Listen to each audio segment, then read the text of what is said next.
Ողջույն ժողովուրդ ջան, տարբերություններս բոլորիդ, շնորհակալություն ժամին եթերին միանալու համար եւ իհարկե շնորհակալություն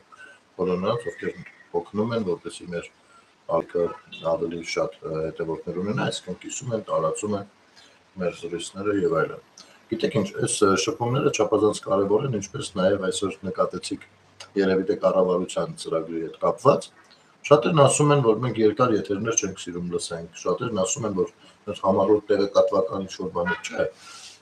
Ես այդ փուլն անցել եմ, կարելի ասել։ Ես հիմա ավելի շատ սիրում եմ sense շփվել զրուցել ու կարծում եմ դա պետական ռազմավարության մի մասնիկն է նաև պարունակում իր մեջ, եւ ես շատ ուրախ եմ, որ այդ եզրահանգմանը եկել են ու դա կարևորել են, որովհետեւ այն որ շփումները մեր կյանքում շատ պակասում են, դա հստակ է։ Իսկ այս ամեն ինչը նախ եւ առաջ շփումներ են։ Ես այստեղ կարծիք չեմ թելադրում։ Ես այստեղ ներկայացնում եմ եւ զրուցում ենք, շփվում ենք որոշ տեղեկատվությամբ, կիսվում ենք իհարկե, վերաբերմունք ենք հայտնում եւ այլն։ Ու դա լավ է։ Եվ դա պետական ռազմավարական ծրագիրն է, եւ ես որպես պետության քաղաքացի չեմ կարող այդ ռազմավարությունը համտեսել։ Ես ընդունում եմ այսօր միանգամից ասեմ, այսօր վարչապետը ներկայացնում էր ազգային ժողովում պետական ռազմավարական ծրագիրը։ Գուցե մի երկու թեթև ստի ձևակերպման հետ քննարկման բան ունենայի, այնուամենայնիվ ես որպես քաղաքացի ընտրում եմ այդ ռազմավարությունը, ընդունում եմ եւ ընտրում եմ, եւ ընդունել եւ ընտրել նշանակում է, որ ես ինչ որտեղ դառնում եմ դրա կրողը իմ առօրյայում, որովհետեւ կառավարությունը ինչ ռազմավարություն էլ բերի, դա կարող լինի հիանալի, հիասքանչ, սիրուն սա ձևակերպումներով, բարդամատասական նախադասություններով, շատ լավ իմանալով, թե ժողովրդի ականջին ինչ է, կոնկրետ որ գույնի լապշայից է պետք կախել, որպեսզի բոլորին դուր գա եւ այլն։ Այդ ամեն ինչը շատ լավ հասկանում ենք, գիտենք, բայց դա չի աշխատի, անգամ եթե ունեն դրա մասին դրա նվիրված կամք, չգիտեմ, եթե քաղաքացին դա չընդունի, եթե քաղաքացին չդառնա դրա մի մասնիկը։ Ես կարծում եմ, որ նախ եւ առաջ այդ ռազմավարական ծրագիրը իհարկե տարբեր քննարկումներով անցած կլինի, թե քաղաքացիական պայմանագիր կուսակցության միջով, թե կառավարության, թե տարբեր քննարկումների, թե աշխարհայացների բախման, անդրադման, միացման, բայց այնուամենայնիվ եկել է կոնկրետ ինչ-որ եզրահանգումների, որոնք որ այսօր մեզ ժամուկես մոտավորապես Նիկոլ Փաշինյանը ներկայացրեց։ Եվ ես համաձայն եմ դրա հետ։ Համաձայն եմ ու կարծում եմ, որ ես դրա կրողը կարող եմ դառնալ, մանավանդ որ ինձ հոգի հարազատ է ինչ-որ չափով, այն ամեն ինչ ինչ-որ ներկայացնում է, որովհետև եթե անկեղծ լինենք, ես ինչ-որ շատ նոր բաներ չեմ լսել այսօր, բայց նոր էր ինձ համար, որ այդ ամեն ինչը դառնում է ռազմավարական կարևորության։ Այսինքն ոչ թե դրանք նախընտրական խոստումներ են, ոչ թե դրանք աշխարհընկալման պատկերացումների մասին ինչ-որ զրույցներ ու երկխոսություններ ու քննարկումներ են, այլ կոնկրետ ռազմավարական ծրագիր է, որը ներկայացվում է։ Եվ ես շատ լավ իմանալով, հասկանալով, որ միևնույն ամբողջը չեն կարող անել ու գիտեմ, թե մոտավորապես քանի տոկոսը կկարողանան, ես այդ ամեն ինչը հասկանալով ընդունում եմ դա եւ կարծում եմ, որ իմ ընդունելով ու իմ գործունեությամբ այդ տոկոսը մի քիչ կավելանա։ Չնայած որ ես ունեմ որոշակի հակասություններ այս կամ այն թեմաների շրջանակներում ու հնարավոր է առաջիկայում ընդդիմադիր գործունեություն ծավալել, այնուամենայնիվ ընդդիմադիր գործունեություն ծավալելը գուցե լինի երբեմն որոշ պարագայում իշխանության դեմ, բայց դա չի կարող լինել պետության դեմ, ինչը որ ունենք այսօր ցավոք սրտի, հա։ Եվ դրա կարիքը մեր հանրությունը ունի, անգամ գիտեք ոնց, օրինակ, երբ որ մարդը զգում է, որ ինքը հիվանդ է ու պիտի գնա բուժվելու, ինքը գիտի, որ դրա կարիքը ունի, բայց ինքը չի ցանկանում անցնել այդ process-ի միջով։ Այնուհետև դա է, էլի։ Հիմա գանք ռազմավարական ծրագրին, իմիջայլոց ասեմ, միանգամից առանձնացնեմ, որ Թագուհի Ղազարյանի ելույթը ամբողջովին սպառիչ է, ամենահիանալի ելույթն էր վերջին տարիներին իմ լսած ու ամենահամոզիչը, ինչը շատ կարևոր է։ Եվ ես կարելի ասել վերջին օրերի իմ մտքում ունեցած հարցերի սպառիչ պատասխանները ոչ միայն լսել եմ, այլ դրանց ձևակերպումները ինձ բավականին համոզիչ են թվում եւ ես դա նույնպես ընդունում եմ։ Չնայած որ այնտեղ կային բաներ, որոնք որ ես էլ մշտապես ասել եմ ու ձեզանից շատերն էլ ասել են էս կամ ենք, ամեն, Հենց դրանով է կպնկրում իմիջայլոց, որ նա խոսում է նրա մասին, ինչը որ մեր մտքով կարա անցնի, հա, այս կամ այդ խմբի մտքով կարա անցնի հոգեհարազատ բաներից։ Երբեմն իհարկե շատ սուր թեմաներ առաջարկելով։ Բայց ընդհանուր փիլիսոփայությունը ինձ դուր է գալիս։ Թագուհի Ղազարյանի ելույթը ես դնելու եմ միասին լսելու ենք ու մեկնաբանելու ենք, դա միանգամից ասեմ։ Իսկ ընդհանուր առմամբ ուրեմն ինչ պատկեր էր այսօր։ Ուրեմն մարդիկ Կտրիչ Ներսիսյան անունը լսելով հենան փախան, բայց չփախան, երբ որ ասում էր, որ Կտրիչ Ներսիսյանը ունի երեխաներ։ Եվ սեռական հարաբերության հարցունքում է դա տեղի ունենում, չէ, դա նորմալ բան է։ Դա է առհասարակ կյանքը, բայց կանոնական խոստում է խախտվել։ Եվ ոնց հասկացա, միայն դա չէր, էլի բաներ կային։ Խոսում են անկախությունից, բայց այդ անկախությունը իրենց պատկերացմամբ։ Եվ շատ ճիշտ էր մեջբերումը, որ գիտեք, մենք ունենք 4 հարևան, լավն են բան են։ Միշտ չի որ բոլորը իրենց բոլոր հարևաններից գոհ են։ Բայց մեր 4 հարևանի հետ երկխոսություններին մենք միշտ բերում ենք 5-րդին, որ մեզ օգնի խոսենք։ Բայց հետո ինչ-որ մարտահրավերային ինչ-որ բանը հայտարարություններ կարող ենք անել, մենք բան, չէ, այդպես չի։ Մենք խոսել չգիտենք, մենք ընկալել չգիտենք եւ նոր ենք սովորում դա։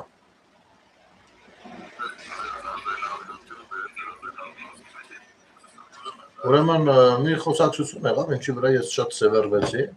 Գիտեք ինչ, Ժողովուրդ ջան, ես չեմ կարող թույլ տալ, որ ցեղասպանության ճանաչման պահանջը դաշնակցությունը սեփականաշնորհի կամ ընդդիմադիր ուժերը, ռուսամետ ուժերը դա դարձնեն իրենց թեման։ Ուստի ես դրանից եմ ավելի շատ ուզում խոսել։ Ուրեմն պատգամավորներից մեկը հարց է տալիս, հարց որն է, մի բան մեղադրում է դաժե, ասում է, չէ որ մեր պապերը միշտ ասել են թուրքին չհավատաք։ Օրինակ նայեք ինչի բերեց 2007 թվականի դեպքերը բերեց 15 թվի ցեղասպանությանը։ Եվ այդ ժամանակ էլ էինք մենք հավատում թուրքին, այդ տեսեք ինքը սենսնա։ Ուրեմն ասենց այժմ խոսակցությունով դուք կարող եք խաբել ձեր կողքերի դեբիլներին ու անտեղյակներին, մարդկանց ովքեր սիրում են պատմությունը ներկայացնել ըստ իրենց լսածի եւ ոչ թե ըստ իրենց ուսումնասիրությունների։ Ուրեմն նախ 1907 թվի մասին եկեք չխոսենք, որովհետեւ այդտեղ կարող է այլ խոսակցություն բացի, թե ինչու դաշնակները ընտրեցին հենց դաշնակները չէ, իրենց ներկայացուցիչները ընտրեցին հենց եվրոպական կողմի կայսրության բանկի հաշվեհարդարը եւ դա առանձին հարց է եւ ովքեր էին դրա շահառուները իրականում։ Բայց եկեք այս թեման դե որ առաջարկում եք հարգելի ուժեղ Հայաստանի պատգամավորներ, եկեք խորամուխ լինենք։ Տեսեք, նախ երբ որ դուք համեմատում եք 15 թվականի հետ, ուզում եք տանեք, թե տեսեք թուրքերին երբ որ հավատացինք, ինչի դա հանգեցրեց, մշտապես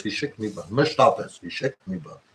Դուք այդ ժամանակ պետություն չեք ունեցել։ Հայ ժողովուրդը, մենք հայերս պետություն չենք ունեցել։ Մենք այդ ժամանակ հայերս եղել ենք Օսմանյան կայսրության հլու հնազանդ քաղաքացիները։ Եվ մինչև ասենք հարցերը չառաջանում, լավ, ինչին էին հավատում այս ժողովուրդը, էլի խի էին հավատում, խի։ Որովհետև կյանքն էր այդպես տիպել։ Որովհետև այ Օսմանյան կայսրությունում հայերը ունեին շատ լավ դիրք տեղ տարբեր կառավարման ոլորտներում իրենց բանը ունեին ներդրումը, որովհետև իրենք գիտեին, որ կայսրության ներկայացուցիչներ են, որովհետև իրենք ոնց ասեմ, ասենք օրինակ, այսօր հայ ժողովուրդը, ովքեր ապրում են Ռուսաստանի Դաշնություն, չեն վստահում այդ երկրին, վստահում են, չէ՞, որ կներեք, այդ են Ռուսաստանն է, որի աչքի առաջ, որ հայ ժողովրդի էթնիկ զտում իրականացավ 21-րդ դարում։ Եվ Արցախը իր համար այն նշանակությունը չուներ, ինչ Սիրիայի բազան կամ առհասարակ Մերձավոր Արևելքը, ու եթե միտեղ ուզում եմ մի առաջխաղացում ունենալ, մյուս տեղում մի բան պիտի զիջի։ Դե գնացեք ու ապրեք սրա հետ, գնահատական տվեք սրա։ Այդ նույն ձևով կամ խորհրդային միությունում դա էլ կայսրության մի ձև էր։ Ինչի վրա ենք վստահ։ Վստահ ենք, չէ՞ վստահելի բաներ կար, որոնց մարդիկ բաց չեն զգում իրենց, կամ իրենց համոզում էին, որ իրենք բաց չեն զգում իրենց։ Նույնը Օսմանյան կայսրությունը։ Մարդը չի հասկացել ինչի համար պիտի չվստահի Թուրքիան։ Այն ինչ որ ռեպրեսիան էլ բան եղել է, մեզ կներեք դա բոլոր կայսրություններում էլ լինում են, եթե դու այդ կայսրության մեջ կաս։ Մարդիկ վստահել են։ Ապրել են այդ ժամանակում, ապրել են իրենք։ Բոլորս ենք չէ՞ լսել մեր պապերից, արա կուժով ոսկին թողին եկան, բայց լավ այդ ոսկին որտեղ է դիզել։ Այդ կայսրությունում։ Իրեն լավ է եղել այդ կայսրությունը։ Ինքը առիթ չի ունեցել կասկածելու։ Ինքը չի մտածել, որ այս Թուրքում հետ, որ այս Յուզբաշինում հետ, որ առավոտի ցրիկուն գուլյա տալնում։ Այն ժամանակների համեմատությամբ։ Առաջի իրան կոտորն ալինելու։ Չի մտածել դրա մասին։ Ու այս ամենը տեղի ունեցել, որովհետև մենք պետություն չենք ունեցել։ Չենք ունեցել։ Ու այդ 15 թիվը վերել համեմատել, չգիտեմ, ժամանակակից բաներ, կներեք, դուք հասկանում եք ինչա լինում լինել, ինչա նշանակում լինել բան, պետության կայսրության ենթակա, ինչա լինում, ինչա նշանակում ունենալ պետություն ու պետության անունից բանակցել խոսել։ Դուք այս տարբերությունները առասարակ հասկանում եք, չեկա։ Ես անկեղծ եմ ասում, միշտ չգիտեմ, եթե ես 5-6 տարվա մեջ ինչ-որ բան չգիտեմ ու տենց էլ չեմ կարող հասկանալ, հետի հենա, թե որտեղից է պետք սկսել ձեր հետ խոսակցությունը։ Ձեզ հետ որտեղից սկսենք խոսակցությունը, որովհետև դուք այսպես հարցեր եք տալիս։ Ու տենց էլ պատասխաններ եք ակնկալում, բայց դա այդպես չի լինում։ Բան կա խոսելու, եկեք խոսենք։ Եղել եք կայսրության հպատակ։ Կայսրությունը իր շահերից ելնելով ինչ որոշում կկայացնի, դա կայսրության խնդիրն է։ Ինքը բնավ պատասխանատու չի ձեզ։ Հիմա ունեք պետություն։ Պետական հարաբերություններում հավատալ, բան, sense բաները 10-րդ տեղում են, դա լրիվ ուրիշ հարաբերություններ է։ Ու եթե ինչ-որ մի հարցում համագործակցություն մյուսում չես համագործակցում, դա մենակ այնց հավատալ չհավատալը չի։ Դա պետական շահերն են։ Եթե օրինակ 2015 թվականի կայսրությունում հայությունը ներկայացված էր որպես կայսրության մեջ հպատակ ժողովուրդ, հիմա հպատակ ժողովուրդ չես։ Իհարկե ես հասկանում եմ, որ ձեր տերերը ռուսին հպատակ ժողովուրդ է ցակել, այս իրավիճակում կապ չունի ում հպատակ, բացարձակ կապ չունի։ Եթե դու չունես պետականություն, եւ սենց մոտենալ հարցին, կներեք սա ամենադեբիլ բանն էր, որ կարելի էր լսել։ Հետո մի հատ ուրիշ տենդենս կա։ Համեմատելու հрьяաների հետ։ Հենց խոսում ես, Սփյուռքից սրանք հիշում են Իսրայելը, հիշում են եվրեներին։ Ասեմ ժողովուրդ ջան, ուղիղ եմ ձեզ ասում։ Առհասարակ հрьяաների հետ համեմատվելը կայսրության դարձյալ ներդրած մտորումներն են։ Իսրայելը ոչ այլ ինչ է, քան Ամերիկայի ճիպոտը բանում, մերձավոր արևելքում, վերջ։ Սա է։ Եվ երկրորդ։ Այնտեղ ասում են, բա տեսեք, հрьяաները կարողանում են Սփյուռքի հետ սենց աշխատել, որ նրանք այս ինչ բանը սենց անեն, երբ որ սենց անում են, ցան։ Կներեք, հрьяաները 46 թե 7 թվից անընդհատ կատարելագործելով տարել են իրենց իրականությունը, իրանց, դա իրանց ճակատագիրն է, իրանց բախտն է, իրանց ձևով տարել են։ Մենք սովետական միության ժամանակ մենք Հայաստանի խորհրդային պետությունը, թեկուզ խորհրդային պետությունը, իր Սփյուռքի հետ ուղիղ չի շփվել։ Շփվելա չերես KGB։ Հասկացաք, հետևաբար ոչ մի բանում չի կատարելագործվել։ 91 թվից ենք մենք սկսել մեր Սփյուռքի հետ շփվել։ Ու շփվել են գիտեք ոնց։ Սփյուռքը եղել է կթուկով։ Ազնվորեն պետք է սա խոստովանել։ Պետական կառավարման տեսանկյունից այդպես են ընկալել։ Սփյուռքում հարուստ մարդիկ կան, բերենք փողերը ուտենք։ Դա է եղել։ Պետական ռազմավարական ծրագիրը Սփյուռքի հետ կապված։ Իհարկե Իսրայելի հետ է կապված։ Գիտեք ինչ,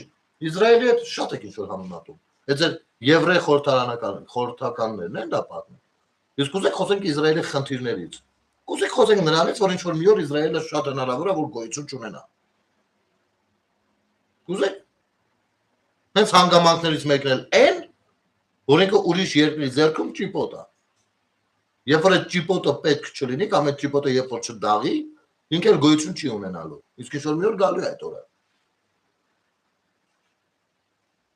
Դուք ինչ եք որպես հոլոկոստ տեսած կամ ցեղասպանություն տեսած ժողովուրդը զանթեթ համեմատում հрьяաների հետ։ Հրամանները իրենց համեմատում են ձեզ հետ։ Աշխարհում մենակ հрьяաների ցեղասպանությունն է ու մեր աշխարհում շատ ցեղասպանություններ են տեղի ունեցել ու այս պայմանն էլ տեղի ունենում։ Ջալոց Իսրայելային երկիրն ով ապրելով ցեղասպանություն, նայած ցեղասպանական դրսևորումներ ա ոնց որ թե դրսևորում Պաղեստինում։ Դուք եկել ո՞ւմն եք ինչ համեմատում։ Նրանք ով են որ համեմատում եք նրանց հետ ձեզ։ Այդքան ուզում եք ցածրանաք։ Ցածրացեք։ Իսկ չտեղ մեզ մի տեղավորեք այդ զրույցները, մեջ իշխանում եք ցածրացեք։ Իհարկե ժողովրդի մասով ամեն ժողովրդի իր ձևով է հարգանքները ժողովրդին։ Այս մենտալիտետի առումով, գնահատականի առումով ես կարծում եմ որ դուք սրանով էժանանում եք։ Եթե անգամ հрьяաների հետ չգիտեմ ում եք, ամերիկացիների հետ եթե փորձում եք այդպես բան առումներով այդպես համեմատել, նվաստացման դրսևորում դուք ժողովուրդ եք մինչև այսօր չգիտեք ինչ եք ուզում աշխարհից։ Այդ մարդիկ գիտեն ինչ են ուզել աշխարհից, գնա հասել են, չեն հասել իրանց գործն է։ Այսօր բերել են ձեզ կառավարության բանն են ներկայացնում նախագիծը։ Ասում են ինչպես են պատկերացնում մինչև 31 թվականը կառավարել որնակ բաները, ձգտումները։ Դրա շուրջ քննարկում չունեք։ Ձեր մաքսիմումը կտրիչ ներսիսյանի վրա դմդմբացնելն է։ Հա դմդմբացեք։ Հա դմդմբացեք։ Ինքը կտրիչ ներսիսյանը դրանից հետո կաթողիկոս չի դառնում։ Կամ եթե ձեր կաթողիկոսը կարա լինի բան, ասենք, Աստծո հետ իր խոստումը դրժած մեկը, դրած է բոկա, վերսեք տարի ձեր տուն պահեք։ Իր անունը ամենայն հայոց չդնեք, հայոցը ես եմ, իմը չի։ Դուք չգիտեմ ինչ գործով եք, կոստյումներով այդտեղ նստած, բայց որ ասում եք ամենայն հայոց, այդ հայոցը ես եմ, իմը չի։ Ձեր նա վերսեք տարեք պահեք։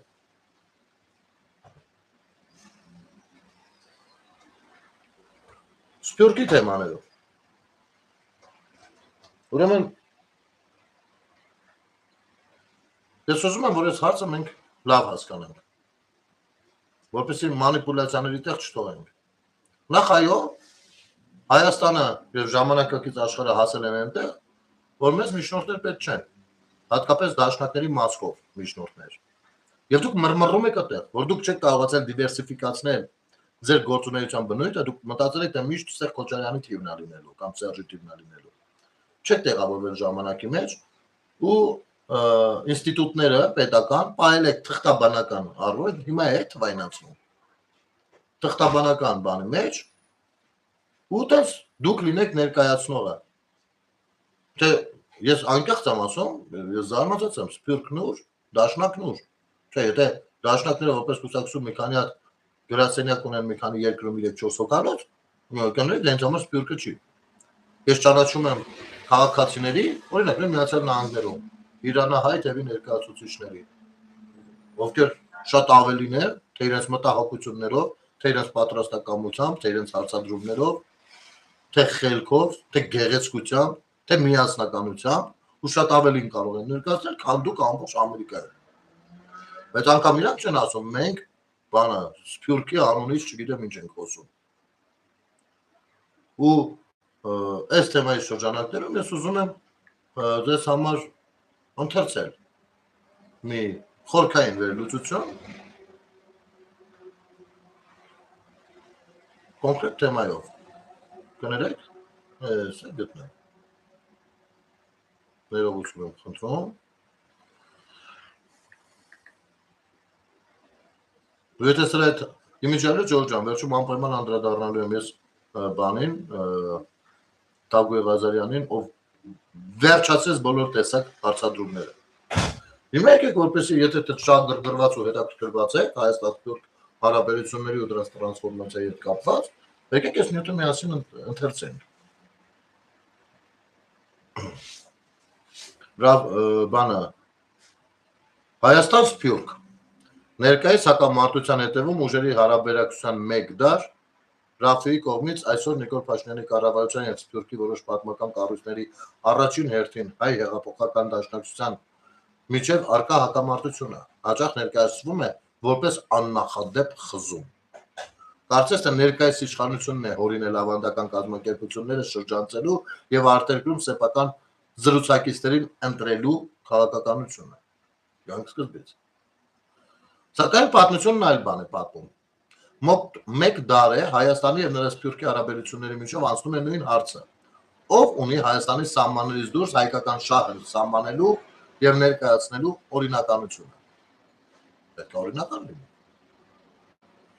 Երևանի հաջորդական իշխանությունները միշտ ունեցել են իրենց զրուցակիցները Սփյուռքում։ Եվ հակառակը, Հայաստանում իշխանությունից դուրս ունեցած ուժերը, մնացած ուժերը բարբերաբար իրենց սփյուռքյան ցանցերում գտել են մոբիլիզացման եւ ազդեցության տարածք։ Գործող անձինք փոխվում են, դաշինքները շրջվում են, բայց մեխանիզմը մնում է նույնը։ Խորհրդային միության տարիներին արդեն բաժանված Սփյուռք առաջին խոշոր ճեղքը երևում է Հայաստանի խորհրդայնացումից հետո 1920 թվականին։ Ինչքան էլ ոնց է զարմանալի չտվա։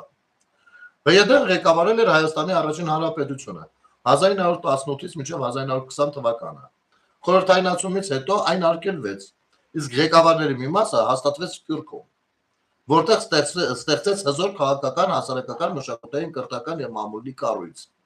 Դաշնակցական ցանցերին հակառակ խորհրդային Հայաստանը նույնպես իր հարաբերություններն էր պահպանում սփյուռքյան այն կազմակերպությունների եւ անձանց հետ, որոնք պատրաստ էին համագործակցել իր հետ խորհրդային Հայաստան։ Այսպիսով Երևանն արդեն ուներ իր զրուցակիցները Սփյուռքում, ինչպես նաեւ իր հակառակորդները Սփյուռքում։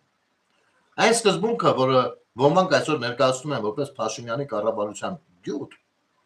աշխատել սփյուռքյան որոշ դերակատարների, այլ ոչ թե մյուսների հետ, իրականում շատ ավելի հին է։ Այս ժամանակաշրջանում ձևավորվում է նաև մի առանձնահատկություն, որը հետագայում մեծ նշանակություն է ունենալու հայկական զուգահեռ դիվանագիտության մի ձև։ Քանի որ խորհրդային Հայաստանը ինքնիշխան պետություն չէր,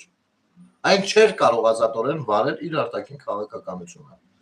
Այդ պատճառով սփյուռքյան կազմակերպությունները զբաղեցնում էին այդ տարածքի մի մասը, հանդիպում էին օտարերկրյա քաղաքական գործիչների հետ, զարգացնում խորհրդարանական կապեր, առաջ էին տանում ցեղասպանության ճանաչման հարցը եւ պաշտպանում հայկական պահանջատիրությունը, որովհետեւ խորհրդային Հայաստանը դա չէր կարող անել։ Չէր կարող, խորհրդայնացված էր, զավթված էր, չէր կարող անել։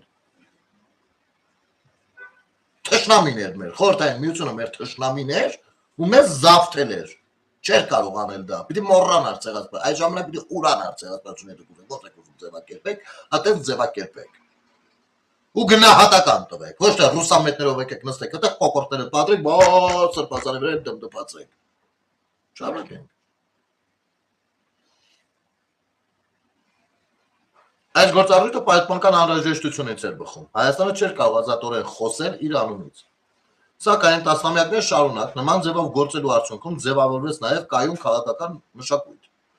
Սփյուռքի որոշ կառույցներ սովորեցին անմիջականորեն դիմել օտարերկրյա կառավարություններին, պաշտպանելու այն, ինչ իրենք համարում էին հայկական ազգային շահեր։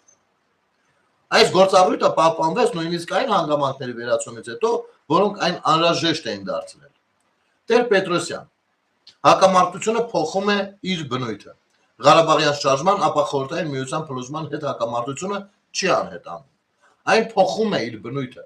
Լևոն Տեր-Պետրոսյանի գլխավորած հայոց համազգային շարժումը ՀՀՇ դառնում է երկրի հիմնական քաղաքական ուժը։ 1991 թվականին Տեր-Պետրոսյանը դառնում է անկախ Հայաստանի առաջին նախագահը։ ՀՀՇ-ի դիմաց կանգնած էր մասնավորապես ՀՅԴ-ն, որը խորհրդային տասնամյակների արգելքից հետո վերադարձել էր Հայաստանի քաղաքական կյանք։ Բախվում էին երկու տարբեր պատկերացումներ, մասնավորապես Ղարաբաղի, Թուրքիայի հետ հարաբերությունների եւ նույնիսկ ազգային շահի սահմանների հարցերում։ Սակայն հակամարտությունն անմիջապես ստանում է նաեւ սփյուռքյան չափում։ Խորհրդային Հայաստանում 70 տարվա արգելքից հետո ՀՅԴ-ի քաղաքական եւ կազմակերպական հզորության զգալի մասը գտնվում էր արտերկրում։ Բնական է, Հայաստանում ոչ են լինի։ Հետազոտող Ռազմիկ Փանոսյանն անգամ ամբողջական ուսումնասիրություն է նվիրել հայ հեղափոխական դաշնակցության եւ հայոց համազգային շարժման միջև այս դիմակայունությանը։ 1994 թվական ՀՅԴ-ն արգելվում է, Սփյուռքը դառնում է ընդդիմության տարածք, խզում է հասնում է իր գագաթնակետին 1994 թվականի դեկտեմբերի 28-ին, երբ Լևոն Տեր-Պետրոսյանի իշխանությունը կասեցնում է ՀՅԴ-ի գործունեությունը Հայաստանում, մասնավորապես այսպես կոչված դրող գործի համատեքստում։ Ինչպիսին են լինեն այդ գործի մեկնաբանությունները, դրա քաղաքական հետևանքը անվիճելի է։ Հայկական այն կուսակցություններից մեկը, որն ուներ ամենահզոր սփյուռքյան ցանցերից մեկը, դուրս էր մղվում Հայաստանի օրինական քաղաքական կյանքից։ Իրավիճակը դառնում է խորապես բաժանարար։ Մի կողմից ՀՀՇ-ն ղեկավարում էր հանրապետությունը, մյուս կողմից ՀՅԴ-ն աշխարհում պահպանում էր հսկայական, քաղաքական, հասարակական եւ մամուլի կառույց միաժամանակ Հայաստանում լինելով արգելված։ Հասկանում եք հակադրությունները քաղաքական։ Դեստեր իհարկե ցեղասպանության շարժումներով, Ղարաբաղով, չգիտեմ ինչով։ Այդպիսով Սփյուռքը դառնում է այն հիմնական տարածքներից մեկը, որտեղից կազմակերպվում էր Տեր-Պետրոսյանի իշխանության դեմ դաշնակցական ընդդիմությունը։ Այս նախադեպը էական է, հետևաբար Սփյուռքի որոշ կառույցների եւ Երևանի միջև ներկայիս դիմակայությունը բնավ աննախադեպ չէ։ 1998 թվական Քոչարյանը փոխում է իշխանությունը, փոխվում են նաեւ դաշինքները։ Լևոն Տեր-Պետրոսյանը հրաժարական է տալիս 1998 թվականի փետրվարին, իշխանությանը գալիս Ռոբերտ Քոչարյանը։ Տեր-Պետրոսյանի հեռանալուց ընդամենը մի քանի օր անց ՀՅԴ-ի գործունեության կասեցումը վերացվում է։ Քոչարյանը գալիս է մի քանի օր հետո ասում է այդ կուսակցությունը կարելի աշխատի։ Սա ենթադրում է կուլիսային պայմանավորվածություններ եւ եթե հաշվի առնենք նաեւ որ դաշնակցական կառույցի բյուրոյի անդամները մինչև վերջ բոլորը վերբովկա եղած են ըստ ԿԳԲ-ի շեֆի ու նրա հեղինակած գրքի, ապա հասկանալի է դառնում թե Քոչարյանը ոնց պիտի բացեր դաշնակներին ու դարձներ իր թիկունքը։ Դասավորությունը փոխվում է։ ՀՅԴ-ն, որը հայկական իշխանության գլխավոր հակառակորդներից մեկն էր, աստիճանաբար վերականգնում է իր տեղը հանրապետության քաղաքական համակարգում։ Միաժամանակ Երևանի եւ Սփյուռքի խոշոր ավանդական կառույցների հարաբերությունները զգալիորեն բարելավվում են։ Ռոբերտ Քոչարյանը Հայաստան-Սփյուռք մերձեցումը դարձնում է պետական քաղաքականություն, մասնավորապես Հայաստան-Սփյուռք խոշոր համաժողովների միջոցով։ Ժամանակագրությունը դժվար է հանդեսել։ ՀՅԴ-ն Տեր-Պետրոսյանի օրոք բացառված է Երևանի հետ խոշոր դիմակայություն, ՀՅԴ Քոչարյանի օրոք վերականգնված եւ համակարգին ներգրաված է Երևանի հետ մերձեցում։ Սա իհարկե չի նշանակում, թե քաղաքական տարաձայնությունները արհեստական էին, սակայն ցույց է տալիս, որ հայկական քաղաքական համակարգում զբաղեցրած տեղը մեծապես ազդում է սփյուռքյան ցանցերի եւ Երևանի իշխանության հարաբերությունների վրա։ 2009-16 թվականներ, ես ուզում եմ նամակը, այս գրառումը հատկապես Սփյուռքում ապրող մեր հայրենակիցները ուշադիր լինեն, որ խայծ կուլ չտան կյանքում։ 2009-16 թվականներ հատկապես խոսում մի ժամանակաշրջան Սերժ Սարգսյանի նախագահությունն առաջարկում է այս մեխանիզմի եւս մեկ տպավորիչ օրինակ։ 2009 թվական խզում ՀՅԴ-ն դուրս է գալիս կառավարությունից Թուրքիայի հետ հարաբերությունների կարգավորման գործընթացի եւ Ցյուրիխյան արձանագրությունների դեմ բողոքելու համար։ Դիմակայությունը տեղափոխվում է Սփյուռք։ Սերժ Սարգսյանի միջազգային շրջագայության ընթացքում նրա քաղաքականության դեմ կազմակերպվում են խոշոր ցույցեր, մասնավորապես Փարիզում։ Այսպիսով կառավարությունը, որի հետ ՀՅԴ-ն մի քանի ամիս առաջ համագործակցում էր, դառնում է հզոր սփյուռքյան մոբիլիզացիայի թիրախ, հենց այն պահից, երբ ռազմավարական ընտրությունը հակասում է նրա դիրքորոշմանը։ Սակայն այս ճգնաժամի մեկ այլ մեկնաբանություն եւս առաջ է քաշվել որոշ դիտորդների կողմից։ Ըստ այդ մեկնաբանության, ընդդիմությունը կարող էր առնվազն մասամբ քաղաքականորեն վերահսկելի կամ օգտակար լինել իշխանության համար։ Ըստ այս վարկածի սփյուռքյան բողոքի ուժը հնարավորություն էր տալիս նաև Սերժ Սարգսյանին ցույց տալ թուրք եւ արևմտյան իր զրուցակիցներին, թե ինչ սահմաններ ունեն զիջումները, որոնք ընդունելի են կազմակերպված հայկական աշխարհի մի մասի համար։ Ոմանք ավելի հեռուն են գնացել, խոսելով իշխանության եւ դաշնակցական բարձրաստիճան ղեկավարների միջև հնարավոր համաձայնեցման մասին, մասնավորապես այն աշխարհքաղաքական համընկումների ֆոնին, որոնք նպաստում են Հայաստանի ռուսական ուղեցում մնալուն։ Այնուամենայնիվ արժե դիտարկել իրադարձությունների հետագա զարգացումը։ 13 թվական աշխարհաքաղաքական շրջադարձ Բրյուսելի հետ մի քանի տարվա բանակցություններից հետո եւ Եվրոպական միության հետ ասոցիացման համաձայնագիրը թվում էր գրեթե վերջնականացված, Սերժ Սարգսյանը 13 թվականի սեպտեմբերի 3-ին Մոսկվայում հայտարարում է, որ Հայաստանը վերջնականապես ընտրում է Ռուսաստանի գլխավորած Մաքսային միությանը միանալու ճանապարհը։ Եվրոպական տնտեսական ինտեգրման նախագիծը լքվում է հօգուտ եվրասիական տնտեսական տարածքի։ Հայաստանը աշխարհաքաղաքական ուղղությունը կտրուկ փոխվում է։ 14 թվական մերձեցում եւ պարգևներ Երևանի եւ ՀՅԴ ֆրանսիական ղեկավարների միջև մերձեցումը դառնում է ակնհայտ։ Սերժ Սարգսյանին դեմ Փարիզում նախկինում կազմակերպված կոշտ բողոքի ակցիաներից մի քանի տարի անց Ֆրանսիայի այդ դաշնակցային ղեկավարները, որոնք մասնակցել էին այդ պայքարին, արդեն պարգևատրվում են նույն Հայաստանի նախագահի կողմից։ Քաղաքական հակադրությունը ակնհայտ է։ Չափազանցություն կլիներ 13 թվականի աշխարհաքաղաքական ընտրության հետ ուղիղ պատճառահետևանքային կապ հաստատելը, սակայն իրադարձությունների հաջորդականությունը արժանի է ուշադրության։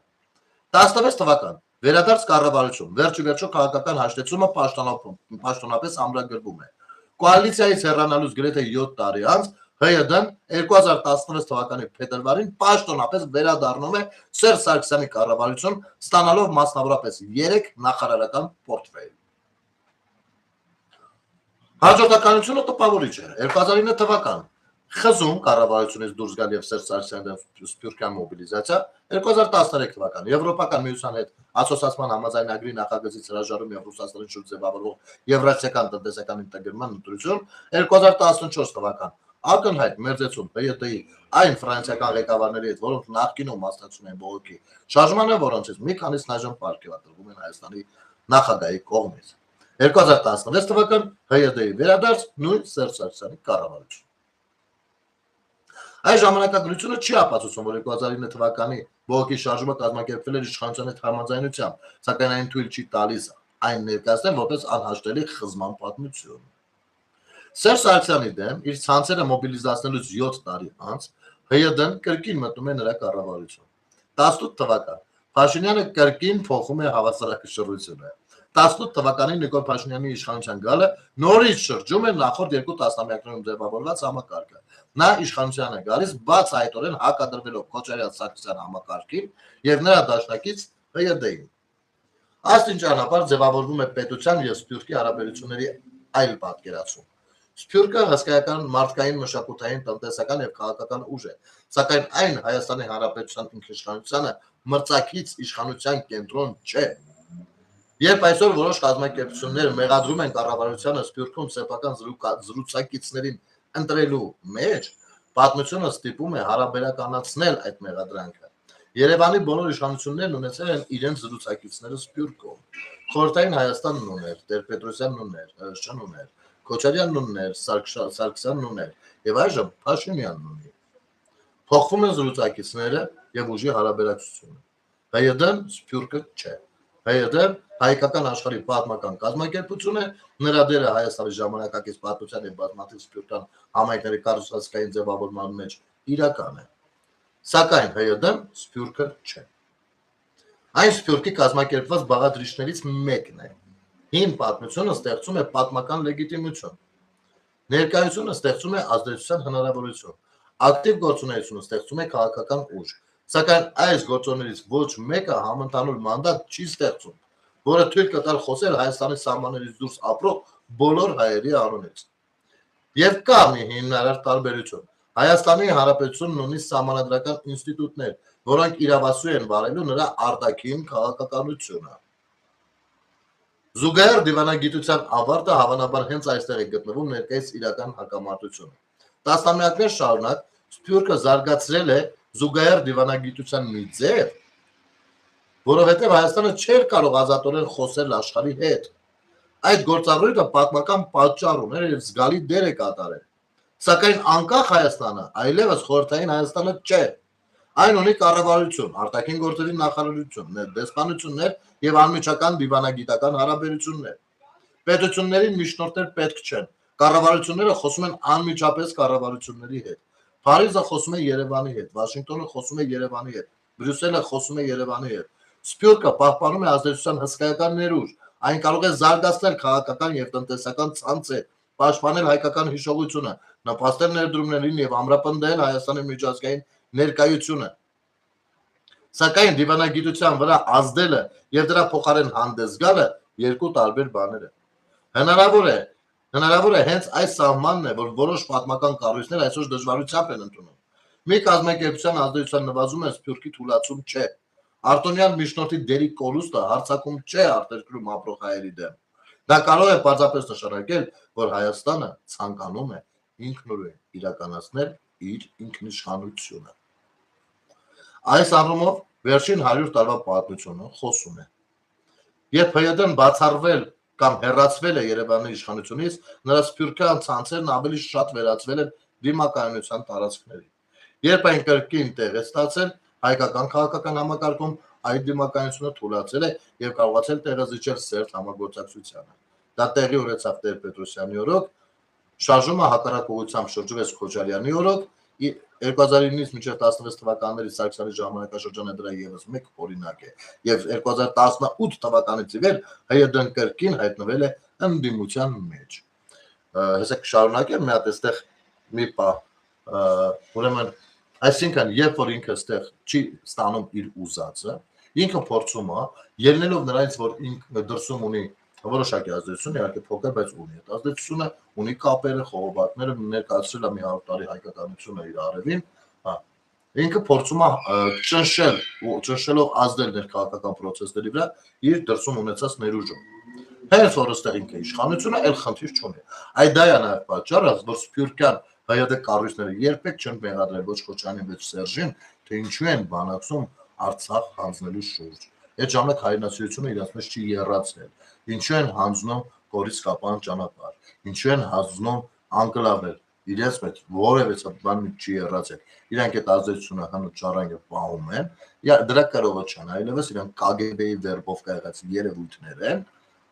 բայց միևնույնն է այդ ներուժը դեռևս կա եւ հիմա էլ դուրս են գալիս ժամանակ առ ժամանակ թունավորում են Սփյուռքը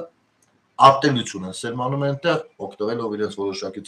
շրջանակներից ու ազդեցություններից ու փորձում են ներկայանալ իբր Սփյուռքի հայության խոսնակ դուք ոչինչ եք դուք ոչ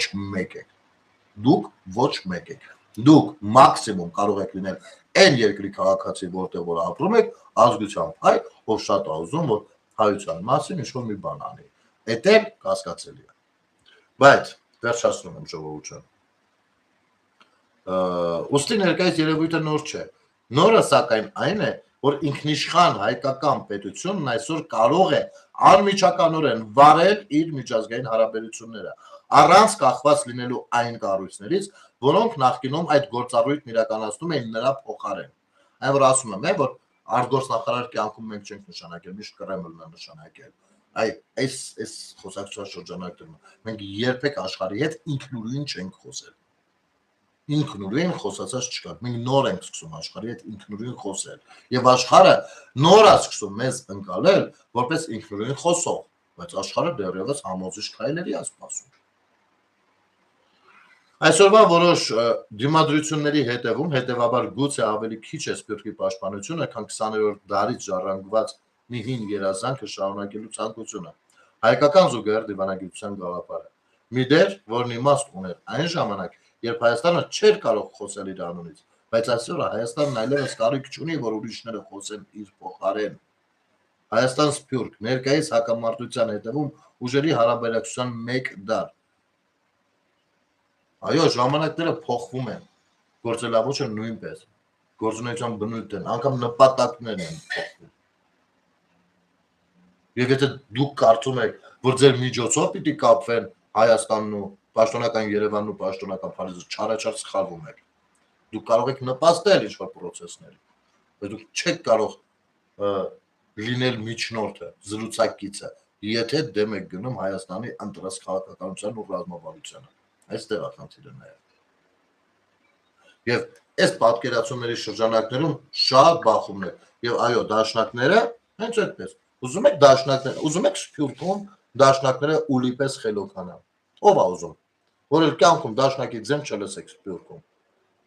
եթե շատ եք ուզում ապա դիմում ենք Փաշինյանին առնվազն 2-3 նախարարական պորտֆել տալիս է դաշնակներին ու դուք տեսեք թե ոնց են իրանք համաձայն ռազմավարական բոլոր ծրագրերի հետ Տիգրանաշենը տալու հետ, Արցախաշենը բերելու հետ, մի քիչ դանդաղելու հետ, մի քիչ արագ տեսեք ոնց են միանգամից դառնում կոալիցիոն գործընկեր, դեղում ու շատ արագ հայրը ինչ Արցախ էլ արդեն չէ ոնց Արցախը դել է ժամանակ դեպի տենց են հակառակում ունեն սիրուն ձևակերպեն համոզեն էլ ասելու չի ուզում եք դա տեղի ունենա մի երկու մանդատը շպրտեք թողցած ատամներով բռնեն տանեն լափեն միանգամից տեսեք ոնց է հայրենիք բառը տակից դուրս գալիս ոնց է Ալիև Էրդողան այսօր խոսակցություն եմ լսում Հարց է տալիս ասում ոնց ձևակերպել Սմալիևը մի բան է ասում դուք մի բան Սա ես չգիտեմ սա աննախադեպ բան է երբ որ падգամավորը Հայաստանի Հանրապետության ազգային ժողովի падգամավորը խիստ նեղսրտած է որ Ալիևի ասած ու Փաշինյանի ասածը չի համընկնում նախ եւ առաջ այդ դուք եք ասում որ վրոձի համընկնում է հիմա ոնց որ չի համընկնում այդ խեք է շծել Նախ եւ երկրորդ Ալիև կլնի 10 միլիոն Ալիևի պես է կլնի, ձեր համար են թանկու հարստարտ ու վստահելի աղբյուր։ Ինձ համար աշխարհի ամենավերջին հայի կարծիքը շատ ավելի թանկ ու ընդունելի է լյուբոյ պարագայում, քան 10 միլիոն Ալիևի։ Հասկացա՞ք։ Ուր մնաց թե եկել եք համեմատում եք, ասում եք մեր պետության ղեկավարին դնում եք ու Ալիևին ազգային ժողովում է ձեր բիսեդկում չէ։ Ասում եք հաչի ամոթ։ Այնքան եք լսել, որ ասում եմ ձեր պրեզիդենտը շուտանից Ալիևն է, բա ինչ եմ ասում։ Ձեր դոգմատիկա ձեր համար Ալիևի ասածը։ Դուք Ալիևի ժողովուրդն եք։ Ձեր ղեկավարը Ալիևն է։ Ձեր գործընկերը նույնպես Ալիևն է։ Այդ դա է պատճառը, որ դուք հիմա նեղված եք, Տեխի Փաշինյանը չի ասում հենց բառեր, որը համընկներ Ալիևի ասածի հետ։ Սա է հարցը։ Ու այդ հարցը իմն է։ Ձերը չի, դուք այդտեղ հարց չունեք, դուք այդտեղ ընդամենը ձեր մասկեկը պիտի տրակացնեք, եթե տակը մի բան մնացել է, այնա անում եք, էլի։ Դուք դնեք 5 տարի Ալիև ցիտեք, 6-րդ տարում զարմանաք, թե խի Ալիևի ասած ուրիշ մյուսը։ Բա ինչ, պետք է Ալիևի ասածը դες դառնար մեր մոտ իրական ընդունելի ընկալելի մի բան։ Այդ ձեր ու ձեր ընտանիքների համար, ձեր նման պարոդի համար է դա ընկալելի ու ընդունելի։ Եվ դուք կարաք վերցնեք արհեստական բանականությամբ գեներացնեք Ալիևին, բերեք դրեք ձեր քարոզարշավի հիմքում, որպես ձեր առաջնորդ եւ ճշմարտության աղբյուր։ Աշխարհընկալման միակ, չգիտեմ, ջրվեժ։ Գժվել են, ցնդեն են սրանք։ Այնքան են հետևել Ալիևը էլ ինչ ասելով, որ իրանք կարեն անցնեն հայ ժողովրդի դեմ օգտագործեն, այո, հայ ժողովրդի դեմ օգտագործեն, որ Ալիևը դարձել է իրենց առաջնորդը, իրանք դրանից հենց խաբար չեն։ Տեղյակ չեն։ Ու այսօր էլ եկել զարմանում, ոնց արա, բան դա Ալիևն ուրիշ բան էր ասում, Նիկոլոքյանը ուրիշ բան ասում։ Նեղվել եք, որ ուրիշ բան ասում։ Մի նեղվեք։ Ալիևը խոսում է իր երկրի ու իր պետության շահերից։ Մեր երկրի ղեկավարը խոսում է իր երկրի ու պետության շահերից։ Եթե դրանք ձեր համար նույնական են, իսկ ձեր համար վստահաբար նույնական են, ապա ընդհանրապես փորձեք լռել, որ շատ պալիտ չլինեք։ Իսկ ձեր համար ինչու են նույնական։ Այդ հավասարության նշանը ձեզնից չի գալիս։ Այդ հավասարության նշանը գալիս է Սամվել Կարապետյանից։ Տաշիր Սամոյից, ով 44 օրյա պատերազմի ժամանակ օգտվելով իր ազդեցիկ կերպարից մաքսիմումը որ կարող են անել, դա էներ, որ լկտիաբար հավասարության նշան դրեց Հայաստանի, հայերի, Ադրբեջանի ու ադրբեջանցիների միջև։ Եվ դա հրապարակային խոսույթ է, հրապարակած բանը գրառում է, որը ջնջել անհնար է։ Եվ Ժորժ ջան, թույլ տվեք, նա Թագուի Ղազարյանի ելույթը միասին լսեք, այստեղ շատ կարևոր էր սա։ Սա իսկապես այնքան կարևոր էր ժողովրդին։ Ես առաջարկում եմ միասին լսենք։ Ազգային ժողովի մեծարգո նախագահ, մեծարգո վարչապետ, հայրենի գործընկերներ, սիրելի քաղաքացիներ։ Շատ ցավում եմ, որ ընդդիմությունը այստեղ չի, բայց իմ զրուցակիցը այսպես թե այնպես մեզ ընտրած եւ ընդդիմության ընտրած քաղաքացիներն են եւ ես հույս ունեմ, որ քաղաքացիների հետ իմ խոսակցությունը կստացվի։ Քննարկում ենք Հայաստանի Հանրապետության կառավարության 2026-2031 թվականների ծրագիրը եւ ծրագրից ակնհայտ է դառնում, որ Հայաստանն այսուհետ որդեգրում է նոր ռազմավարություն, խաղաղության ռազմավարություն։ Խոսենք այդ ռազմավարության եւ Հայաստանի Հանրապետության գործող սահմանադրության նախաբանի մասին։ Այդ ինչ է գրված, սիրելի ժողովուրդ, Հայաստանի անկախության հռչակագրում, որից մեր ժողովրդի մի մասը, նաև իրենց ձեր ներկայացուցիչները, այստեղ հետևողականորեն չի ուզում հրաժարվել։ Խոսքը ասեմ ինչի մասին է։ Մի բան են գտել ասում ու դուք եք ձեզանից շատերը կրկնում են հռչակագրից հրաժարվում են այս իշխանությունները, բան ում ասում ես լավ, իսկ հռչակագիրը դու ինքդ կարդացել ես, դա ի՞նչ կապ ունի։ Արա Կարտա, որ տենաս ինչից է նրա, ով է ինչից հրաժարվում, ինչն է լավ, ինչը վատ։ Մնացածը ոնց կընտրես։ Չենք ասում բան, բայց մի հատ գոնե ինքդ կարտա, հետո նոր գնահատական տուր։ Շարունակենք։ Արցախը Հայաստան է եւ ժողովրդի մի մասը, նաև իրենց ձեր ներկայացուցիչները այստեղ հետևողականորեն չի ուզում հրաժարվել։ Այնտեղ գրված է. Արցախը Հայաստան է եւ վերջ։ Ձեր թույլտվությամբ մի խոսակցություն եմ ուզում հիշել, երբ պատերազմից տարիներ անց վարչապետին հարցրին, թե ինչու է ի վերջո նա հայտարարել, որ Արցախը Հայաստան է եւ վերջ, եւ վարչապետը տվեց մի շատ բարձ եւ ցնցող պատասխան. Դա մեր անկախության հռչակագիրն է։ Եվ իսկապես, ինչ է ի վերջո ասել Հայաստանի վարչապետ Նիկոլ Փաշինյանը 2019 թվականի Ժողովրդի որպեսզի հասկանաք այս պատասխանի ցնցումը որտեղ է կայանում։ Նայեք, օրինակը այլ կերպ բերեմ։ Հիմա ռուս-ուկրաինական պատերազմն է։ Չի կարա Զելենսկին գնա խաղաղության, համարելով, որ լավ, Ղրիմը, Լուգանսկը բանը թող լինի ռուսական։ Ինքը չի կարա գնա։ Որովհետև ինքը ըստ սահմանադրության տարածքային ամբողջականության պատասխանատուն է։ Ինքը չի կարա թուղթ ստորագրի, որտեղ որ այդ տարածքները Ուկրաինայինը չեն։ Իհարկե ժամանակավոր օկուպացված են եւ այլն, բայց ինքը չի կարա գնալ դրան, որովհետև այդպես է։ Ոնց ասեմ, այդ իրավունքի տեսանկյունից, օրենքի տեսանկյունից այդպես է։ Եվ Փաշինյանը հենց այդ պատասխանն է տալիս։ Ասում է ախպեր, որովհետև հռչակագիրը մեր ասում է, որ Ղարաբաղը Հայաստանը եւ վերջ։ Ես էլ կրկնել եմ Ղարաբաղը Հայաստանը եւ վերջ։ Միտքը, չեմ ասում բառացի գրած է Ղարաբաղը Հայաստանը եւ վերջ, բայց միտքը մեկնաբանությունը նրա մասին է, որ Հայաստանի Հանրապետության ցանկացած ղեկավարի համար Ղարաբաղը Հայաստանը եւ վերջ։ Եվ եթե դու այդ դիրքորոշումը չունես, դու խախտում ես հռչակագրի հիմունքները, որին հղում է անում սահմանադրությունը։ Եվ դու չես կարող սահմանադրական կարգ չես կարող խախտել որպես երկրի ղեկավար։ Ստեղ նրբությունն է տակնվածած, կարևոր։ Շարունակենք։ Այնտեղ գրված է. Արցախը Հայաստան է եւ վերջ։ Ձեր քննիչությամբ մի խոսակցություն եմ ուզում հիշել, երբ պատերազմից տարիներ անց վարչապետին հարցրին, թե ինչու է ի վերջո նա հայտարարեց, որ Արցախը Հայաստան է եւ վերջ, եւ վարչապետը տվեց մի շատ բարձ եւ ցնցող պատասխան։ Դա մեր անկախության հռչակագիրն է։ Եվ իսկապես, ինչ է ի վերջո ասել Հայաստանի վարչապետ Նիկոլ Փաշինյանը 2019 թվականի Ղարաբաղում։ Ասել է այն, ինչ ամրագրված է եղել Հայաստանի Հանրապետության սահմանադրությամբ։ 6 տարի շարունակ սիրելի քաղաքացիներ։ Ու այսինքն նրանք, ովքեր որ ասում են դա այդպես չի ու մեղադրում են, ապա նրանք հենց առաջին մերժողներն են, թե հռչակագիրը, թե սահմանադրությունը։ Ու հենց այդ առաջին մերժողները, նրանք ովքեր մեղադրում են, թե ինչի ասեց Արցախը Հայաստանը եւ վերջ, նրանք հենց առաջին մերժողներն են անկախության հռչակագիրը։ Ոմանք գիտակցաբար, ոմանք անգիտակցաբար։ Բայց մերժելով հանդերձ անկախության հռչակագիրը, այսօր մեղադրում եք, ասում չէ, սահմանադրությունը Թուրքի պահանջով է բաման, որպեսզի թաքցնեք հենց ձեր թուրք լինելը։ Ովքեր որ սահմանադրության պահանջները մերժել են իրենց ժամանակ, որովհետև իրենք սահմանադրությամբ ու հռչակագրով Արցախը Հայաստանը եւ վերջը չեն գնացել բանակցել, գնացել են բանակցել, ոնց են դա հանձնում։ Այստեղ է խնդիրը։ Շարունակեք, այս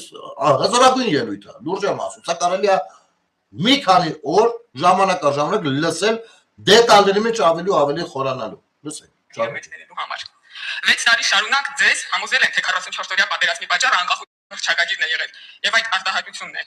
Արցախ Հայաստանը եւ վերջ։ 6 տարի շարունակ դա ձեզ համոզելուց հետո այսօր էլ փորձում են ձեզ հակառակում համոզել, թե դուք պետք է քվեարկեք այդ քաղաքարի օգտին, հակառակ դեպքում Հայաստանի գոյությունը կվտանգվի։ Որտեղ է դրամաբանությունը։ Հա, մի կողմից ասում են, որ ասեց Արցախի Հայաստանը եւ վերջը տեղ կռիվ եղավ, մյուս կողմից ասում են ախպեր, դե քվեարկեք, որ Արցախը Հայաստանը եւ վերջ։ Այդ ո՞նց է լինում։ Ո՞նց արա։ Ու բացեք ձեզ 6 տարիների ամեն ինչը մի հատ նայեք, վերանայեք։ Լսեք հարցազրույցները, բաները, չգիտեմ, խոսույթները, ելույթները, մեղադրանքները։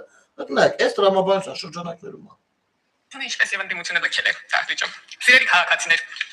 անկախության հռչակագիրը սահմանադրությամբ նախաբանում բախել եւ ձեզ այդպիսի քվեարկության արժեվ կանգնեցնելը անպատասխանատու է։ Մենք հարգելի գործընկերներ, հարգելի ինդիմադիր գործընկերներ նույնպես, մեզ պետք է չափահաս քաղաքական գործիչների պես պահենք։ Եթե մենք ուզում ենք ունենալ ավելի լավ եւ որ ամենակարևորն է լեգիտիմ սահմանադրություն, մենք չենք կարող այդ սահմանադրությամբ նախաբանում պահպանել Արցախը Հայաստանը եւ վերջ դրույթը, որովհետեւ դրանից հետո մեզ այնց որևէ մեկը չի կարողանալու այոյի քարոզարշավանել, դուք էլ չեք կարողանալու։ Դա անպատասխանատու գործ չի վարքել, դա փակուղի է։ Գիտեք, չէ, ասենք, երբ որ եթե ասենք հանրակրվե եղավ սահմանադրական, լինում է այոյի շտաբ ու ոչի շտաբ։ Քաղաքական որոշ թիմեր կոալիցիային կազմում ոչի շտաբում, որոշ թիմեր այոյի շտաբում եւ հասարակական թիմեր նույնպես։ Հիմա եթե դու մերժում ես էլի, դու չես կարող հետո ոչի շտաբում լինես, ուզես չուզես ԿՊԵ լինելու ես այոյի շտաբում։ Այ հենց այդ հարցը։ Սրա մասին մենք խոսել ենք։ Որ եթե սենց գնալ, բաները ուժեղ Հայաստանը, դաշնակները ու ԿՊ-ն պիտի լինեն ուրեմն այոյի շտաբում։ Հələ ես չխոս, բայց ես պրոյեկտել էի եվրոինտեգրման թեմայի շրջանակներում, բայց սա նույնը սահմանադրության մեջ է ստացվում։ Բայց հետո ինչ քարոզարշավ եք անելու, որից դուրն եք տակելու, որպեսզի մտնենք խոսակցության դաշտ։ Դա նշանակում է, որ մենք չպիտի ունենանք նոր սահմանադրություն, այդ համակերպենք եղած ոչ լեգիտիմ սահմանադրության կիսապրատ կարգավորումներով, որից եւ մենք եւ դուք դժվար ենք։ Մեր պետության անկախության հռչակագիրը մեր պատմության մի մասն է։ Այն մեզանից ոչ ոք չի կարող խլել, դա մենք ենք մեր պետության ծնունդի բանի։ Ոչ չի մերժում դա։ Բայց այդ հարցը ժողովրդին այդպիսի քվեարկության արժեվ կանգնեցնելը։ Դա պարզապես նշանակում է, որ մենք երբևէ սահմանադրական հանրակրվետ չենք ունենալու։ Որևէ դեպքում, որևէ ժամանակ հիմա հետո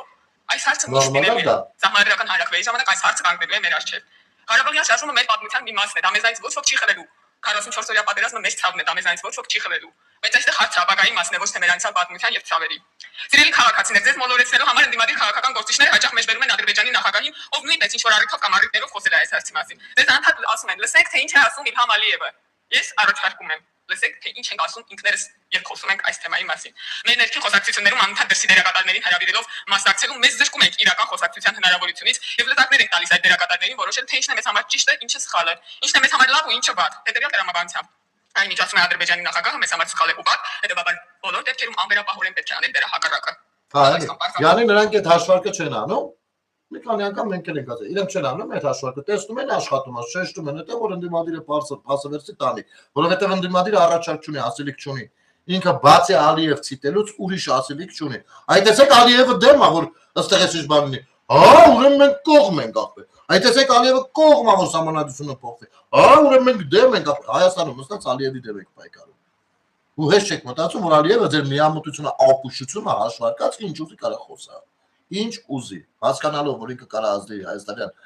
բանի վրա, ներքաղաքական դաշտի վրա, իրնդեղել են մասնագետներ նստած, ուսումնասիրում են մեզ, ներկայացնում են մեր տրամադրությունները, անային պատկերացումները, մոտեցումները, հաշվարկները, նրանք էլ դրանից ելները ռազմավարություն են մշակում։ Հասկանում եք, չէ՞ էլի Ալիևը միամիտ է դա ասում, չէ։ Հետո են ումասը համանadrական փոփոխությունները մեզ համար անհրաժեշտություն են։ Տեսնում են դիմությունը, քանի որ ասելիք չունի, ստիպված ելնում ասում Ալիևն ու Էրդողանը, են ասում մի րոպե, անունը սխի տվին։ Չէ՞ բաց այս բանի համար։ Հա, օքեյ։ Հայաստանը պետք է փոխի համանadrությունը։ Տեսակ դաշնակներ են ասում, որ ասում էինք, տեսեք Ալիևն էլ ասում։ Այդ Ալիևը մեր լավն է ուզում, որ ասում է։ Սա պարտադրված, չգիտեմ ինչ, ո՞վ է ձեզ ասել, ի՞նչն է պարտադրված։ Հռչակագիր է, այնտեղ դրած է։ Դուք Միացյալ Նահանգների անկախության հռչակագիրը նայել եք, որ մի հատ նայեք կզարմանաք, թե ամբողջ ամերիկյան մայրցամաքը թե հարավային, թե Միացյալ Նահանգների վրա չեն հարձակվում բոլորով միասին։ Դուք նայել եք Միացյալ Նահանգների անկախության հռչակագիրը։ Կամ լյուբոյ երկրի անկախության հռչակագիրը մեկ նայել եք։ Հարցը այն է, համանadrությունը հղում տալիս է դրան, թե չի տալիս դրան։ Իսկ ծննդականն է։ Այդ ծննդականով կարում է մարդը գնա ընտրությունների մասնակցի, թե պասպորտ ապել։ Հասկանում եք, դա այդ տարբերությունն է։ Ինքը դեռ անչափահաս է, թե չափահաս է։ Չէ, տեսեք, բան, գիժ է կարա։ Ամիտ կարելի է լինել։ 5000-ամյա ժողովուրդ ենք։ Ես առաջարկում եմ, հետեւաբար բոլոր դեպքերում անվերապահորեն պետք է անել դրա հակառակը։ Լավ, այսքան բարձրամիտ կարելի է լինել։ 5000-ամյա ժողովուրդ ենք։ Ես առաջարկում եմ մեր ընդդիմախոսներին առհասարակ։ Եկեք փորձենք մի վարժություն անենք։ Փորձեք ձեր դիրքորոշումները հիմնավորելիս չօգտագործել հետևյալ 4 բառերը՝ Ալիև, Ադրբեջան, Թուրքիա, Էրդողան, եւ հիմնավորեք ձեր դիրքորոշումները։ Չեք կարող, չի ստացվի, որովհետեւ ձեր դիրքորոշումները փոխկապակցված են այդ հասկացությունների հետ։ Սիրելի քաղաքացիներ, դուք մի անգամ արդեն ընտրել եք խաղաղության օրակարգը։ Ընդդիմադիր ամենամեծ քաղաքական ուժի առաջնորդն այսօր ասում է, եթե մենք հաղթած լինեինք, այսօր չենք քննարկի Տիգրանաշեմի հարցը։ Մի կողմ է թողնում, որ անկլավների շուրջ քննարկման լուծումներից միայն մեկն է, որ հայաստանյան տիրույթում շարունակաբար քննարկվում է վերջին օրերում։ Բայց եկեք մտածենք, ինչ են մեզ առաջարկում։ Նույնը, ճիշտ նույնը։ Տիգրանաշենը Հայաստանը եւ վերջ։ Մենք այդ ճանապարհը մի անգամ արդեն անցել ենք։ Այդ ճանապարհը ցավոտ էր ողբերգական աղետներով լի եւ ոչ մի տեղ չտանող։ Մենք այդ ճանապարհը անցել ենք անմնացորդ նվիրումով, ուժերի գերլարումով եւ տանուլ ենք տվել։ Մենք գիտենք, թե ինչ է սպասում այդ ճանապարհի վերջում եւ Հայաստանի ժողովուրդը գիտի դա եւ Հայաստանի ժողովուրդը իր ընտրությամբ ցույց է տվել, որ գիտի այդ ճանապարհի վերջին մասին։ Այդ ճանապարհը, որով դուք ուզում եք անցնել, հարգելի ընդդիմադիր գործընկերներ, մենք արդեն անցել ենք, դուք ուշացել եք։ Հայաստանի Հանրապետության անկախության հռչակագիրը ասում է. դիտակցելով իր պատասխանատվությունը համայն հայության իղձերի իրականացման գործում։ Ինչ ենք մենք ասում։ Համայն հայության հազարամյա իղձը իրականացել է, համայն հայության իղձը անկախ հայկական պետականությունն է եւ այն կա, այն գոյություն ունի։ Տասնյակ սերունդներ պայքարել ու նահատակվել են այդ երազանքի համար։ Սիրելիներ, մենք ապրում ենք մեր նախնիների երազանքի մեջ։ Հայաստանի Հանրապետության անկախության հռչակագիրը ասում է. դիտակցելով իր պատասխանատվությունը պատմական արդարության վերականգնման գործում։ Ո՞րն է այդ պատմական արդարությունը։ Հարցրեք մյուս ազգերին ու ժողովուրդներին, արդյոք իրենց պետության սահմանները պատմականորեն արդար են իրենց տեսանկյունից։ Անկամ աշխարհի ամենամեծ պետությունը այսօր պատմական արդարության դիտանկյունից ասում է, որ անարդար է իրենց զգում պատմության դիտանկյունից։ Խոսքը Ռուսաստանի դաշտության մասին է։ Աշխարհի ամենամեծ երկիրը, Հայաստանի դիմադիների ամենաուժեղ երկիրը, հզոր ոսո պատմությունն իմ հանդեպ անարդար է գտնվել։ Այո, անարդարության զգացումը բոլորը ունեն։ Իսկ դուք նաև հարցրեք այն ժողովուրդներին, ովքեր առհասարակ պետություն չունեն։ Գոհ են աշխարհի արդարությունից ու անարդարությունից։ Ոչ։ Ո՞րն է եղել մեր ուղիղ պապերի երազանքը։ Ունենալ սեփական պետությունը։ Որևիցե սահմանով չեն ասել, ունենալ սեփական պետությունը։ Մեր պետությունը։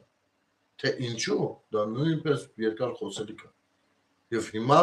այդ բոլոր զողությունների, անձնազողությունների նվիրվածության մյուսի գնով մենք ունենք մեր պետությունը։ Այսինքն փաստացի մենք ապրում ենք մեր պապերի երազանքներում։ Հենց հիմա, ինչպես իրենք կվարվեին։ Շարունակենք։ Մենք Հայաստանի Հանրապետության գոյությունը պատմական արդարությունն է։ Մենք ապրում ենք պատմական արդարության մեջ։ Ինձ համար չկա պատմականորեն ավելի արդար բան, քան այն, որ հայ ժողովուրդը ունի իր սեփական ինքնիշխան ազգային պետությունը։ Հասկանում եք 700 տարի պետականություն չենք ունեցել, ու կարող ենք այդպես էլ չունենանք, վերացած գնացած լինենք։ Ոսո ունենք պետություն։ Ոսո բեզալա բեռնի ենք վերաբերում դրան։ Անկախության հռչակագիրը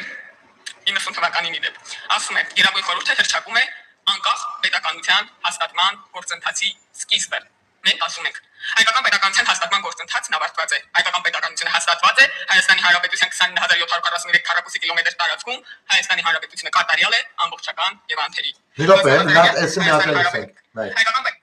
90 թվականին իդեպ ասում է Գերագույն խորհուրդը հռչակում է անազգային պետությունը։ Հայաստանի Հանրապետության անկախության հռչակագիրը 90 թվականին։ Այո, ասում եք, այն հռչակագիրը սրանք մերժում են բաման։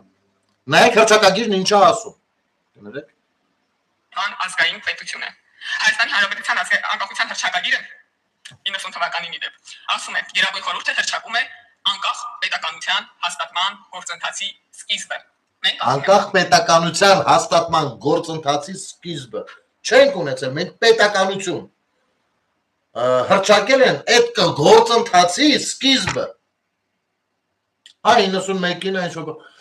ռազմական գործողություններ, մեր վրա ինչ-որ հազար բան, եւ այսօր արդեն նայեք ինչ ենք ասում։ Հայկական պետականության հաստատման գործընթացն ավարտված է։ Հայկական պետականությունը հաստատված է Հայաստանի Հանրապետության 29743 քառակուսի կիլոմետր տարածքում։ Հայաստանի Հանրապետությունը կատարյալ է, ամբողջական եւ անթերի։ Ով ա դեմ սրան։ Ով ա դեմ։ Ասել եք process ենք սկսում։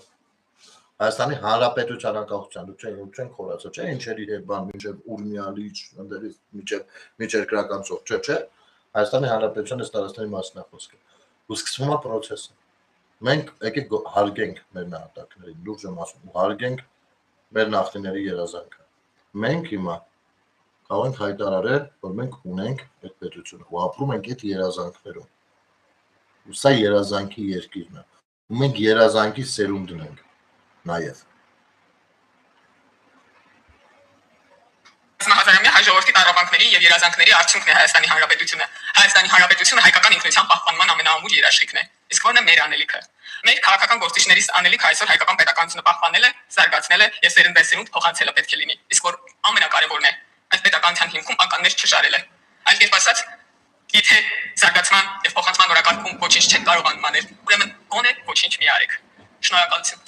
Շնորհակալություն։ Ես եմ շնորհակալ Տիկին Ղազարյանին, այս հիանալի դիտարկումների համար ամենանուրբ կետերին, որտեղ որ հռչակագրի վրա խաղում են մեր զգացմունքայինության վրա եւ գիտեք ինչ, ես ահագին հարցերի պատասխան ինձ համար գտա։ Իհարկե ուղիղ խոսքերի մեջ չէ, բայց այն ինչը նկատի ունեն, այդտեղ ես շատ հարցերի պատասխան գտա։ Ու դա էր պատճառը, որ եթերի ամենասկզբում ասացի, որ ես ամբողջովին որպես քաղաքացի համամիտ եմ եւ կրում եմ դա։ Այլ բանա թե ինչ գործունեություն կծավալեմ, բայց ես կրում եմ դա։ Գնել ջան, բա ինչքան ազգեր կան, երկրներ չունեն մի վատ հայ կտեսներ։ Ես հասկանում եմ ինչ ես ասում, հարգելիս։ Այո, մոտ 5000 ժողովուրդ ապրում է դեռևս այս երազանքով։ Այո, Թագուհի Ղազարյանը գնալով շատ ուժեղանում է այս առումով։ Այնպես որ մեր զգացմունքների հետ թույլ չտանք, չգիտեմ, Ժողովուրդ ջան, կարդացել եք հռչակագիրը մեր։ Եթե չէ, ուզում եք մի օր մենք կարդանք, եթերով էլ կարդանք, որ ավելի հասկանալի լինի։ Մեր հռչակագիրը չի մերժում սահմանադրության նոր ընդունումը։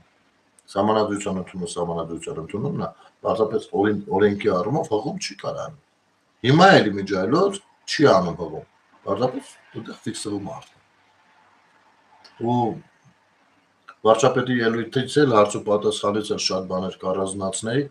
բայց այնքան աբյոմով այդ խոսակցությունները, ու բայց գիտեք ինչ, մյուս կողմից էլ այդ ամեն ինչի մի 90%-ը մենք մշտապես խոսել ենք, մշտապես։ Ու ինձ թվում է, որ ոչ թե առաջարկվում է տենց մտածենք այսօր, այլ ինձ թվում է նրանք ականջալուր են եղել հանրության պահանջներին, մտորումներին եւ այլն, պարզապես քաղաքական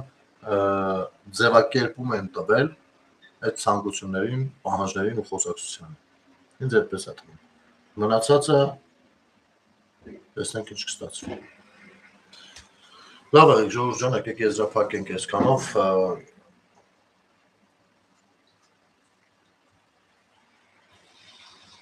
Շարունակենք բանը, վաղ ելույթների ժամը լինելու է, այն կտրիճի անունից փախածները, չգիտեմ, ոնց որ չգրանցվեցին, ոնց որ թե թութու, ուշադիր չեղները։ Այնուամենայնիվ, լավ կլինի։ Հռչակագիրը պիտի դպրոցի դասերից մեկը, պիտի լիներ, մարդիկ կան չգիտեն հռչակագիրը ինչ է, հռչակագիր ասվածն ինչ է։ Ես լուրջ եմ ասում, տաքսիով գնում էի վերջերս գործի, ճանաչել է զրուցում է, ասում է ախպեր բայետի ճիշտ է, որ ուզում են հռչակագրից հրաժարվեն, ասում եմ հռչակագրից թե սահմանադրույց, չէ ախպեր հռչակագրից, ասում հռչակագիրն ինչ է, ապետ է այդ բանը, գիտես ոնց է, արա ինչ ասես խոսեց, ամեն ինչ խոսեց, բացի նրանից վերջը ինչ է հռչակագրի, հասանքտեղ ասի ախպերս, տենում ես, որ դու մինչև այդ վիճում էր հետս, թե ես ոնց մտածում եմ, տենց ասում ախպերս դու չես մտածում, ուրիշը մտածում, դու հիմի խոսում ես, ամենավերջը որ հասանքտեղ ասի տեսար ընկեր ջան, որ դու չես մտածում, ուրիշն է մտածել, դու խոսում ես, բա այսինքն, դու մինչև հիմի 45 րոպե պրոբկեքով էլի Կիևյանն էլ փագեր, եկել ենք, ես քեզ 5 անգամ ասել եմ ապեր հռչակագիրն ինչ է, մինչև հիմի չես պատասխանել այդ ինչ է, ուր մնաց թե երկրորդ հարցը տայի, ես սպասում էի ասեի ինչ է, որպեսզի ես ասեի, իսկ ինչա գրված այնտեղ, երբ որ դու վստահ խոսում ես, բայց հիստերիկացած ֆռում ես, ուրեմն պիտի տեղեկացված լինես, բայց դու խոսում ես, որովհետև մենակ խոսողն ես, մտածողը մտածել ուղեղի մեջ դրել է, այսպես խնդիրներ կան մեր իրականությունում, առանց հասկանալու, առանց իմանալու, եթե դու չգիտես, գոնե նմանատիպ թեմաներ, դու դրա արժեքը քաշը ծանոթ չես կարող լինել, չգիտես այդ քաշը բարձրացնել է ինչ արժի, չբարձրացնել է ինչ արժի, հետևաբար դու որոշիչ չես այս պետության մեջ, հետևաբար շատ ավելի հարմար է, որ դու լռես, քան խոսես, եթե հարգում ես այս պետությունը, դու ցանկանում ես, որ մեր պետությունը լինի, անկախ նրանից դու դա ջոգում ես թե չէ, եթե ցանկանում ես, ուրեմն լռի եմ, մի դուրս տուր, այս է, շնորհակալություն ժողովուրդ ջան, կհանդիպենք վաղը, հնարավոր է վաղը մի քիչ շուտ եթեր անեմ անգամ, չգիտեմ, որտեղ այս ժամերին արդեն շատ հոգնած եմ լինում, երբեմն, տեսնենք ոնց կստացվի, լավ է, բարի գիշեր ձեզ։